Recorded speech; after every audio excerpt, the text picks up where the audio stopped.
দুলাভাই, আপনার সাথে আমি একটু মজা করছি দেখাই কি আপনি আমারে জোর করে ধরে এইভাবে এই কাজটা করবেন? আমি তো ব্যথায় একবারে শেষ হয়ে যাইতেছি। প্লিজ এবার ছেড়ে দেন। আর কত?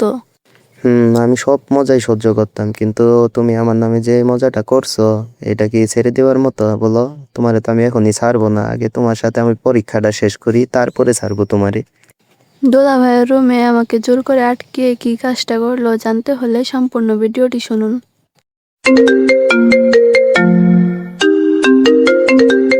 হ্যালো শালিকা, কি অবস্থা? তোমাদের বাড়ি থেকেই তো আসলাম একটু আগে, আবার ফোন দিলা কেন? ফোন দিলাম একটা কারণে, আসলে আপনার একটা পরীক্ষা নেওয়ার দরকার আমার। বলো, কেমন পরীক্ষা নিবা? তুমি শালিকা, তুমি যা পরীক্ষা নিবা তাই আমি দিব, সমস্যা নাই। পরীক্ষাটা হবে অন্যরকম। আমার আপু যার সাথে বিয়ে হবে তার কি কোনো সমস্যা আছে কিনা সেটা তো আমার জানতে হবে। মানে সুমাইয়া, তুমি কি বলতেছো এগুলা? হ্যাঁ, আমার কি সমস্যা থাকবে? বলো তো ভালো করে, আর কি পরীক্ষা নিতে চাও তুমি? এমনই একটা পরীক্ষা নিব। আমি তো জানি না আপনি কেমন। আমার আপু যার সাথে যাবে, সারা জীবন থাকবে, আমার তো একটু চেক করে দেওয়ার দরকার।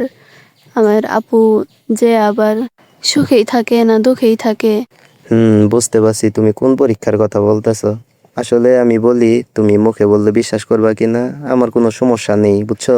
কোনো সমস্যা থাকলে আমি আগে তোমার আপুরে বলতাম। আমি এমন মানুষ না যে আমার শরীরের সমস্যা অমনি আমি একটা বিয়ে করে আনলাম, পরে বউ চলে গেল, এমনটা কাজ আমি করব না, বুঝছো? আমার কোনো সমস্যা নেই। হুম সব ছেলেরা একই কথা বলে, আমি ওরে পাইলে হ্যান করে ফেলবো ত্যান করে ফেলবো।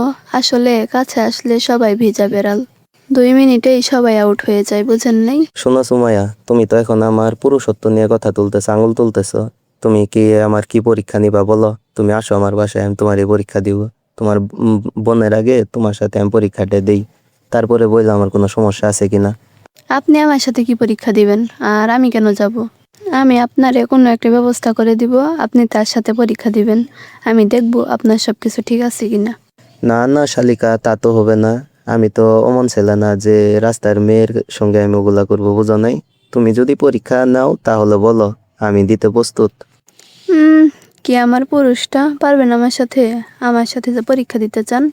তুমি কি আমার বড় মহিলাটা তোমার সঙ্গে পারবো না? তুমি আইসো তাহলেই তো হবে, তাই না? আচ্ছা, তাহলে আমি সন্ধ্যার পরে আপনার বাসায় যাব, গিয়ে দেখব আপনার সব কিছু ঠিক আছে কিনা। আমার তো একদিক দিয়ে ভালোই লাগতেছে, বিয়ের আগে শালির সঙ্গে এগুলা করবো, আবার আরেক দিক দিয়ে খারাপও লাগতেছে, বুঝছো? যদি পরীক্ষাতে তুমি উল্টাপাল্টা কিছু ধরো, তোমার বোনের যদি না পাই আমি তো শেষ। তোমার বোনের তো আমি কই দিনেই ভালোবেসে ফেলছি, বুঝছো? না, আমি কেন উল্টাপাল্টা কথা বলবো? আপনি আমার কাছে পরীক্ষা দিবেন, তারপরে যদি আমার পজিটিভ মনে হয় সেটাই বলবো, যদি নেগেটিভ মনে হয় তাহলে সেটাই বলবো। আমি কেন আপুরে উল্টাপাল্টা কথা বলবো? আপনার তো বিয়ে ঠিক হয়ে আছে, তাই না? আর উল্টাপাল্টা কথা বলা তোমারে চান্স দিলে তো, তুমি যে পর্যন্ত আমার পা ধরে মাপ না চাইবা সে পর্যন্ত তোমারে তো আমি ছাড়বো না। কি মনে করছো তুমি আমারে? যে অপবাদটা দিছো না তুমি, তুমি তাড়াতাড়ি আসো, আমি তোমার জন্য অপেক্ষা করতেছি। এখন কিভাবে যাব? এখন তো ভর দুপুরবেলা, তাই না? সন্ধ্যার পরে গিয়ে আমি চেক করব আপনার সব কিছু ঠিক আছে কিনা। এখন রাখি। আচ্ছা, ঠিক আছে, তোমার যখন মনে চাই তখনই আইসো, আমিও পরীক্ষা দিবই। আমার তো আর এখানে লস নাই, তাই না? পুরাটাই আমারই লাভ। ওরে লাবলা রে, যদি কোনো সমস্যা থাকে তাহলে কিন্তু আমি আপনারটা কেটে নিয়ে এসে পড়বো, বুঝছেন? ওয়াল্লাহ, কি সাংঘাতিক রে! যদি আমি ঠিকভাবে না পারি তাহলে তুমি সত্যি ওটা করবা? না না বাবা, আমি পরীক্ষা দিব না, আমি তোমার বোনের বিয়েও করবো না। দূর মিয়া, আমি তো মজা করছি, ভয় পাইলেন নাকি? তো ভয় পাবো না? 2 দিন পর পরই তো সংবাদ মাধ্যমে দেখি একটা কেটে নিয়ে গেছে, ওরটা কেটে নিয়ে গেছে। তুমি যেভাবে বললা আমি তো বিশ্বাস করে ফেলছি। আল্লাহ, কি একটা অবস্থা! না না, আমি তোমার কাছে পরীক্ষা টরীক্ষা দিব না। ভীতু লোক, এখনই ভয় পাইতাছেন? কাছে আসলে যে কেমন পারবেন বোঝা হয়ে গেছে আমার। আচ্ছা, তুমি আইসো, আমি কোনো ভয় টয় পাবো না, যাও। আচ্ছা, আমিও দেখমুনি আপনার কেমন দম আছে। এখন রাখি, বাই। আচ্ছা শালিকা, রাখি, আমিও গোসল করবো, দুপুর হয়ে গেছে, অনেক গরম। সন্ধ্যার পরে আমার সাথে যেমন একটা ঘটনা হবে, আমি জানলে কোনো সময় দুলাভাইয়ের বাসায় যাইতাম না। হ্যালো শালিকা, কই? তুমি বলে সন্ধ্যার পরে আসো, এখনো তো আসলা না, আমি তো তোমার জন্য অপেক্ষা করতেছি। ওরে, দুলাভাইয়ের দেখি একদম ইহুটে আছে, যাইতাছি তো আমি। হুম, উঠবে না, তুমি জলদি আসো। তোমার মতো একটা শালি আমার কাছে নিজে নিজে আসতেছে, আমার তো উঠেই থাকবে, বোঝা নাই? তাড়াতাড়ি আসো তো। মুখে মুখে তো ছেলেরা অনেক কথাই বলে, কাছে গেলে তো আমার নিয়ে তুমি যে মজাটা করছো না, তোমারে তো আমি একদম কি যে করব। তুমি জলদি আসো, আমি তোমার জন্য বসে আছি, বুঝছো? হুম, আসছি তো আপনার দরজার সামনে, দরজা খুলে দেন। কি বলতেছো? খারাই দরজার সামনে এসে বসছো? আচ্ছা, আমি যাইতেছি, লাইনেই থাকো। বাহ, বেশ তো ভালোই রুম টুম সাজায় রাখছেন, একদম বাসর ঘরের মতো। আমার সাথেই বাসর করবেন নাকি? তো পরীক্ষা দিব, পরীক্ষার হলটা ভালো করে সাজাইতে হবো না? সেজন্য এইটুকু একটু করলাম। আসো, ভিতরে আসো। সকালবেলা না দেখলাম আপনার দাড়ি মোছ আসিল, এখন তো দাড়ি মোছা নাই। ভালোই প্রস্তুতি নিয়ে রাখছেন দেখি। দাড়ি মোছ দেখে তো আর লাভ নাই, আমার তো ওটা দেখতে হবে। দেখি কেমন আপনারটা। আরে, কেবল আসলা, বসো, কিছু খাও, তারপরে না হয় পরীক্ষা নিবা। এখনই পরীক্ষা নিতে হবো তোমার? এত ব্যস্ত কিসের, হ্যাঁ?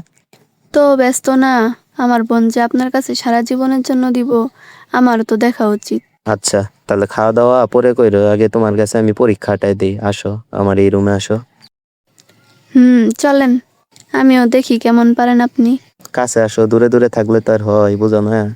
এই দোলা ভাই, সরেন সরেন। আমি তো আপনার সাথে মজা করছি, আপনি তো দেখি সিরিয়াস নিয়ে ফেলছেন।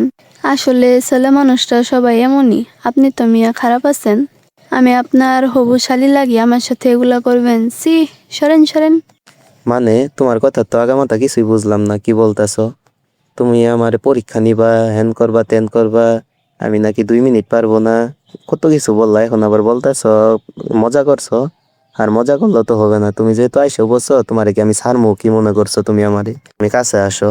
দোলা ভাই, আপনার সাথে আমি একটু মজা করছি দেখাই কি আপনি আমারে জোর করে ধরে এইভাবে এই কাজটা করবেন?